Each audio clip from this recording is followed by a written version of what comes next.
Hello, back to the Self-Excavation Hub channel. My name is Chiquita, and I'm also known as the Excavator. We're going to dive into a powerful topic right now. We're discussing self-excavation and moving ahead in life. And we all have these moments where we feel stuck, but we need the right tools, the right mindset to uncover the treasures that's inside of us. And that's what unearthing is all about. It's about unearthing those things and moving ahead. Well, first, before we start talking about that, let's have some clarity about moving ahead. Um, if I was to define it, I would define it as all about progress. That progress can be personal, spiritual, it can be about emotional growth. But in all things, it's about leaving things that's behind us and stepping into a future that's filled with hope and rich possibilities. Now, the Bible in Isaiah 43:18 through 19 tells us that we must forget the former things. We don't dwell on the past. It says, "See, I'm doing a new thing. It springs forth. Do you not perceive it?" And so we need to understand that this verse encourages us to focus on what's ahead and not to live in the past, not dwell on the past, but to look forward to those things. Now, before we can move ahead, we have to engage in self excavation. I've about it so many times about this digging deep to really uncover the treasures that we have inside, but also we're uncovering our true desires, our core values. We're also talking about the obstacles and any opposition that holds us back.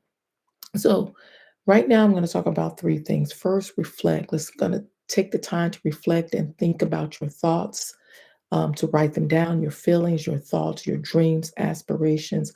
Also, number two, seek feedback from someone who's a trusted friend or mentor. Proverbs 27:17 tells us that iron sharpens iron. And then lastly, make sure that you pray and meditate. You're asking for wisdom. Wisdom is the principal thing, clarity.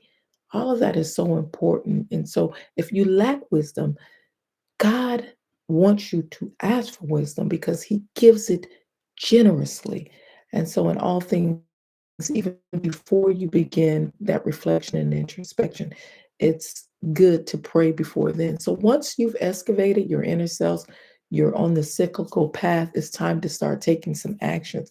And that is setting some goals. Now, I'm sure all of you are familiar with SMART goals. They are specific, they're measurable, they're achievable, they're relevant, they're time bound. And so think about what is your SMART goal for your life. Create that action plan where you're breaking these things down into actionable steps so that you don't become overwhelmed. And then because life is so unpredictable and things can happen, you have to stay flexible. Give yourself grace, allow yourself the time to reflect and celebrate the small wins. Don't despise your small beginnings, right? God rejoices. He wants to see that this work has begun. Um, we've talked about unearthing, we've talked about a plan of action. Now, let's talk about some hindrances that may come about. So, sometimes when you're moving ahead, you may face some hindrances, and sometimes we call them blind spots. And so, here are some common ones that we may see: your fear of failure. No one wants to fail. We think that our life is made of success after success. But if you fear it, you're going to have this hesitation. You're going to start to analyze everything. But failure is sometimes a stepping stone to success. Negative mindset. Remember that a negative mindset can make you stand still. You can't move forward. And then procrastination. So you're delaying. Every time you're supposed to do something, you're not setting deadlines and not holding yourself accountable.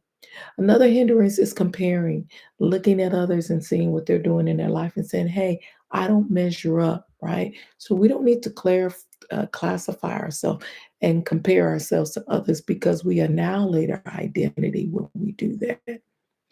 So creating momentum, right? We've and blind spots. Creating that momentum means you're going to address those obstacles, but you have to be clear about creating that momentum.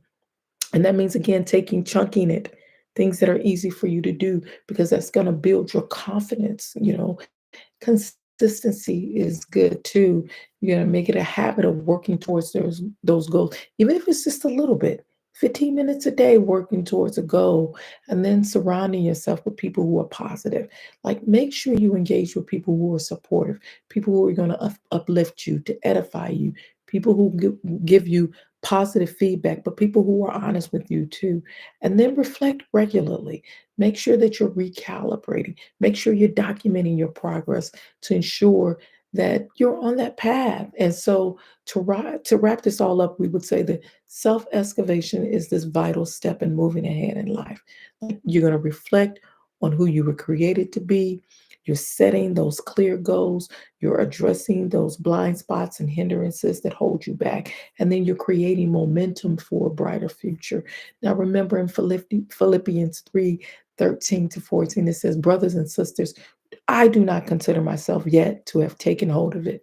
But one thing I do, forgetting what is behind and straining towards what is ahead, I press on towards the goal to win the prize for which God has called me heavenward in Jesus Christ." And so, again, thank you so much for joining me today. And if you found this video helpful, just give it a thumbs up, click like, and share.